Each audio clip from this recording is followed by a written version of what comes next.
The number one issue that we see with entrepreneurs right now is that they're also hungry to make a sale, that they're not valuing any kind of lead. And so they're thinking to themselves like, oh my God, I've got this lead. Now how do I make money from them straight away? That's where you're going wrong, because the value of a lead will actually increase over time on your list. The only one place which is the most underrated, undervalued social media tool at the moment is your personal Facebook page. I knew you were going to say that.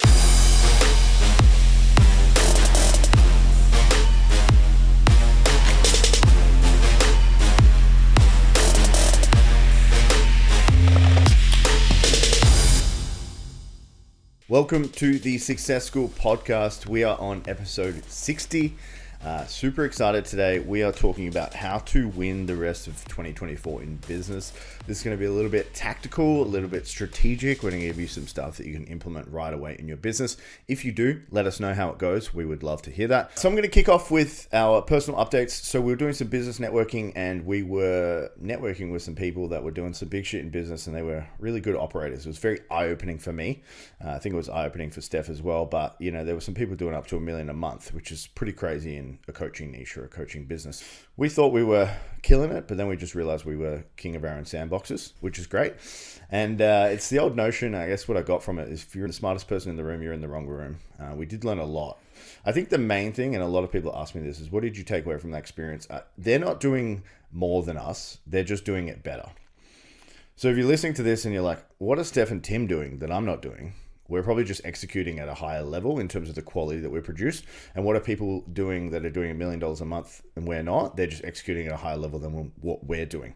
So a lot of the times it's once you have that base level of action dialed in, it's not about doing more or more ads or more creatives or more posts or more reach outs or more follow-ups, maybe for sale, maybe more follow-ups would help you, but it's just about doing it better to take it to that next level. Is that kind of what you got as well? Higher quality, yeah, so much more dialed, like higher quality, you know, really refined processes. You know, I'll give you an example, like just little things like sales call processes, like they're just so dialed. You know, they've dialed in 5 or 6 aspects of the sales call, and they've got them broken down into segments, and they're breaking them down into like, you know, this is where, most sales calls fall apart, and so they'll change like languages or not languages, they don't speak. Change languages. They go German to English in their sales call just to fuck with people. Sales language. No, they will change like the language that they're using to be, more emotional or more logical, or to move somebody to a different action. And they do this across every second of their business, from retention through to, lead acquisition, ads, like everything is just so dialed. And, Tim and I realized that we're doing everything. We don't have it as dialed. And so that was a really cool opportunity for us to now we're just really refining and dialing, which has been really fun for us actually. 100%. So good. My personal update would be that at the same event, we saw a guy present who I didn't know. I've never heard of him before. His name's Taylor Welch. I knew him. Tim was a big fan. fan. Had a man crush. Yeah, Tim had a man crush. He's like, oh my God, I can't believe he's going to be here. Yeah. I was like, Lady burner the whole time. Who is this guy? Anyway, some sort of like big dude, whatever. He did some...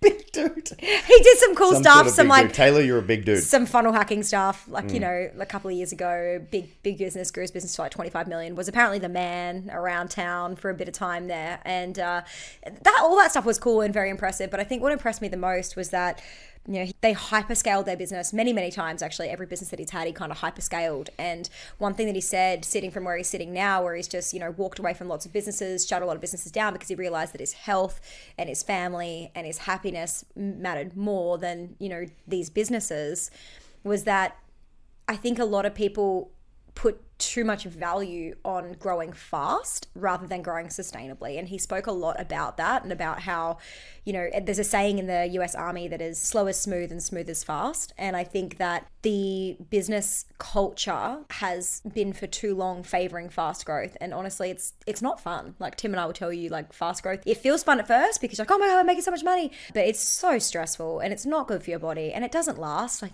everything breaks and you have to fix it, and then you're band-aiding stuff. And so, it was a really cool reminder, I think, for anyone listening. And I thought I'd share that with you guys because it's a beautiful reminder. Just a little bit of a tangent on that. We were having a breakfast this morning with our friends, Steph and Kate, and we were talking about when someone says they need fast growth now or they need clients yesterday. Just give me your take on this, Steph. I know this is a little bit on the spot and unplanned, but if you need fast growth now, usually what happens in that situation? either you take on the worst kind of clients. So, even if you manage, well, either you won't get any clients at all because you're so desperate that they'll feel it and they'll smell it, or you'll get clients, but you'll have dropped your price and, taken on really low quality clients just to get money in the door. And then you usually over leverage because you massively overpromise and then have to massively deliver. You end up hating it. And yes, it solves the money problem immediately, but it basically creates all other problems for the next 6 months usually. Yeah, for sure. All right, guys, we're going to switch gears into our topic. So today we're talking about how to win for the rest of 2024 in business. This is actionable, strategy focused, and all the shit you are going to need to win. But the caveat here is you have to do it, okay? We can give you strategies till you're blue in the face, but if you don't action them, they are not going to work, okay? That might seem wild, but most of the time, things that come up for people are mindset related. Hey, I can't send the email. Hey, I can't do the offer. Hey, I can't make that offer. That doesn't align with me. I'm worth more. So if these things are coming up in your head before we even go into, or as we say these things, there may be an issue with the mindset component that we need to address, okay? Because taking action, everyone knows, is the name of the game in getting anywhere in business. But if there's a block for you taking action, it's going to be some issues. Yeah, it's going to be hard for you to get it done, for sure. Steph, do you want to kick us off with our first actionable thing that they can do to win?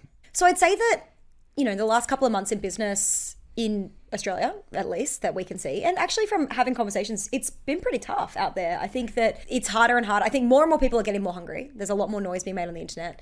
And I think that what you need to do at a time like this is you actually need to show up with a little bit more energy. And I think this is the number one thing that we need to talk about when it comes to how to win the rest of 2024 in business. And something that we've been working on a lot, something that we've been giving our clients to do a lot, that they've been absolutely crushing with. And the reason our clients are having a lot of success is to make daily inviting people constantly to experience your world, whether that's to listen to a podcast, whether that's to watch a YouTube training, whether that's to join you in a masterclass, whether that's to book a free call, whether that's to buy a small mini course or a low ticket offer, whether that's to join your big high ticket thing, whether that's to, download a lead magnet, but making a daily offer, making a daily invite to your audience in this market right now is going to help you crush. I guarantee you, if you make daily offers, by the end of the year, your business will be in a wildly different position. Steph, what are some of the most effective ways to make offers, or where can they make offers? What's working? So 2 things. Like the easiest one, look, we're really big on email marketing. I don't know if you guys know, if you listen to our podcast, we're really, really big on email marketing, or you're on our email list. We're really big on email marketing.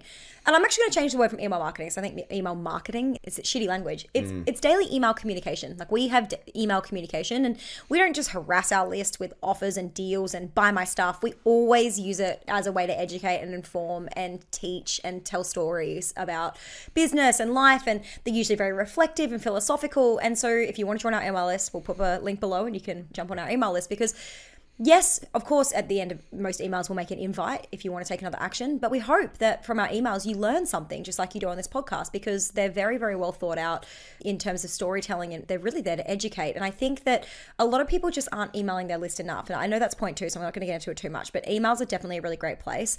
And the second place is on your social media stories. It is so easy. They're only up for 24 hours. It's a really easy way to make a daily offer.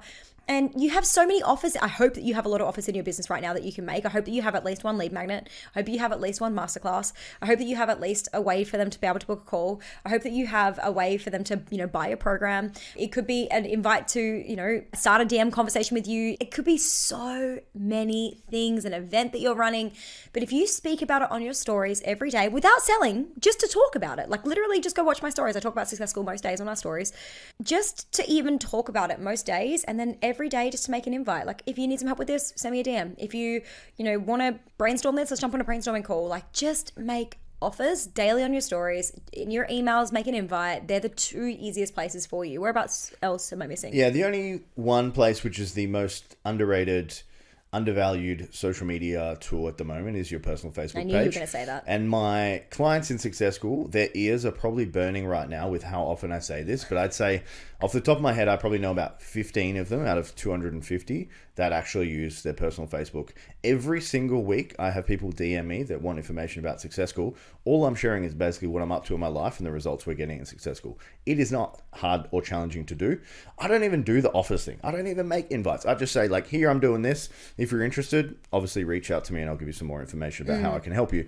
So, if you're listening to this and you're not running personal Facebook, get on it. Honestly, it's the simplest strategy and process that you can implement because your friends and your family members know, like, and trust you. They fucking love you. So they just engage with you just out of respect for you, which is epic. It's not like Instagram where it's this, like, we actually have to produce substance to get likes. Facebook and Instagram is almost like a pity party as well. They just like it because you're friends with them. Facebook is just, if you guys value interaction and you like people interacting with your stuff and that makes you, you know, feel like you're actually contributing in a meaningful way to society, Facebook is so much better than Instagram. Like, and it's just, I don't know, you can write longer captions. Like, it's just really wholesome. Come, if you haven't added me as a friend, come add myself as a friend, come add Tim as a friend, come and see what we're doing over there. It's not rocket science. It's really, really simple once you watch the process. And it has been just so awesome for building connections. Like, we've had so many people reach out also that are like friends or people that we know that have been like, hey, I've seen you guys been doing this. I think I could help. I have some clients in the US that might be able to use your support. Like, connections, affiliates, partnerships, like all those things have just been coming so fluidly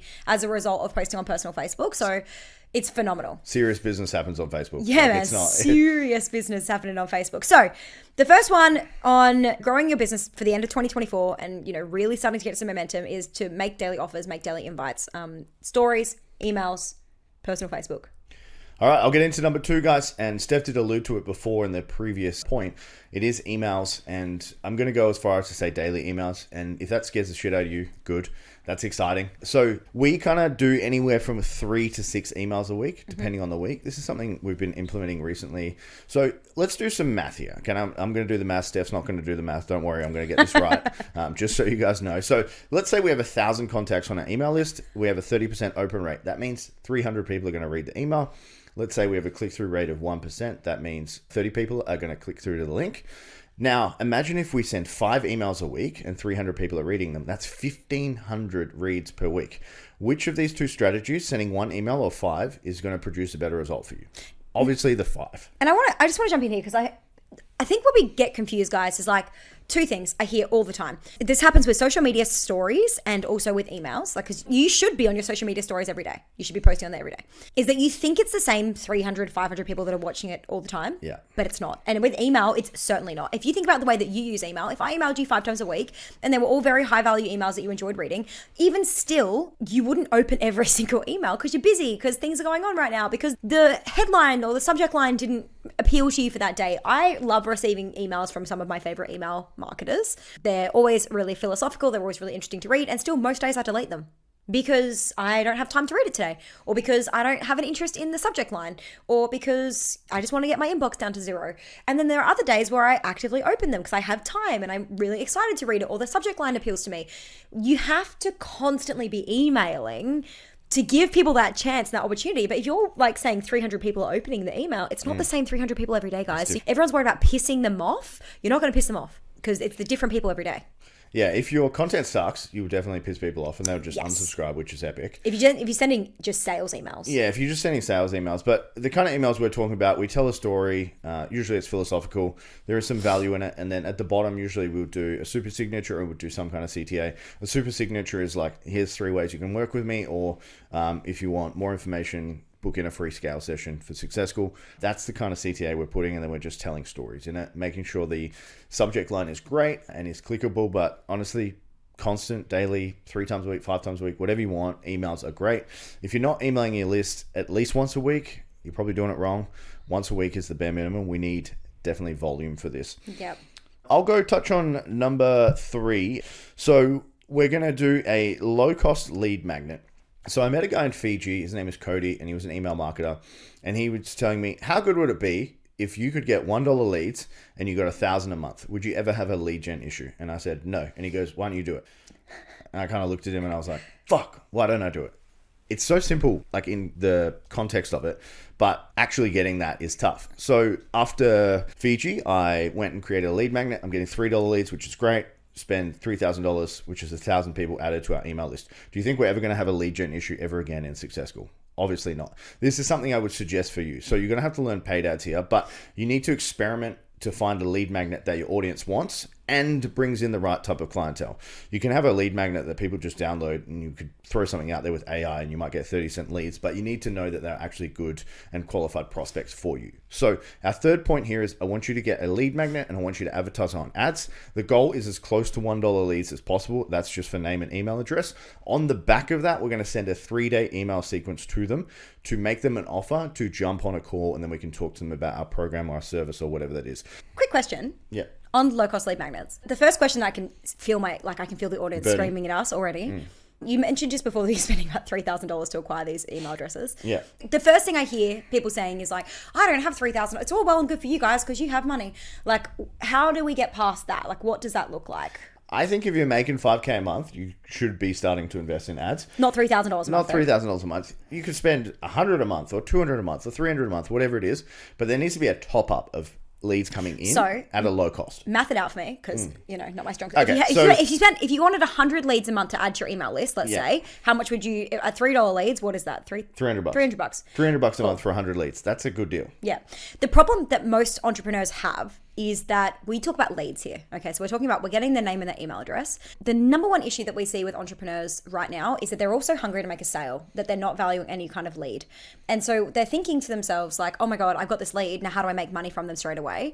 That's where you're going wrong, because the value of a lead will actually increase over time on your list, okay? Because they're going to get more bought in, and you can put a lot of cool stuff in place. You can put a lot of cool processes in place. I'm not saying that you can't turn that lead into a sale very quickly. You can, especially if you're sending them to a lot of long form content with you. But I think that so many people are playing the short game. We see so many entrepreneurs playing the short game right now. So many small business owners playing the short game. They're like, I don't want to spend $300 on leads because I can't get any sales back immediately from that. No, you won't. But if you add to your list, like our goal is to get 50,000 people on our list in the next 12 months. Tim's is actually much higher than that, but mine is 50,000 in the next 12 months. Could you imagine if every single time we send an email, how many opens we get, how many click-throughs we get, how many calls we get booked? And it's a long game. It's going to take us some time. It may take us 12 months. It may take us longer to get there. But I know that once we hit that point, we're at that critical mass where it's just going to be like every time we send an email, we're going to make money.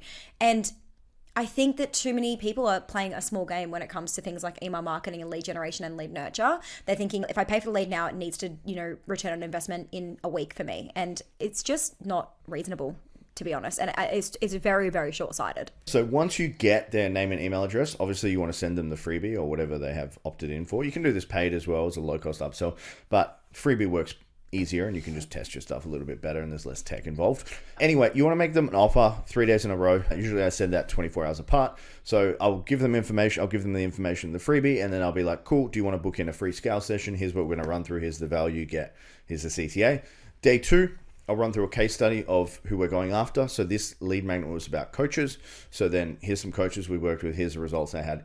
Book in a scale session if you want some more information about that. And then day 3 is just more testimonials and stuff as well. So it's pretty simple, but essentially we're giving them value. They're like, cool, this download is good. They're going to click through to the link. They're going to check out your website, make sure your website's good before they do this. And then you're making them offers that they can jump on scale sessions. We're also emailing people 3 times a week outside of this, so they're going onto our email list until they unsubscribe or take action with us. My record for this is I had someone on my list for 11 years before they contacted me. So Steph talks about playing the long game. We play the long game all the time, and it pays off. We made, I think, a $10,000 sale from that. So definitely worth it for me. Steph, do you want to give us a wrap up of the 3 things that they need to action? Absolutely. Before we do, can I ask you one final question? Yep. What size of email list do you think starts actually producing an income? Because a lot of people start email marketing. And it's not to say it won't work. It definitely can, guys. But a lot of people are like, oh, I've got 150 people on my list and I'm just not making any money from it. Which makes sense if you know open rates and click-through rates and things like that.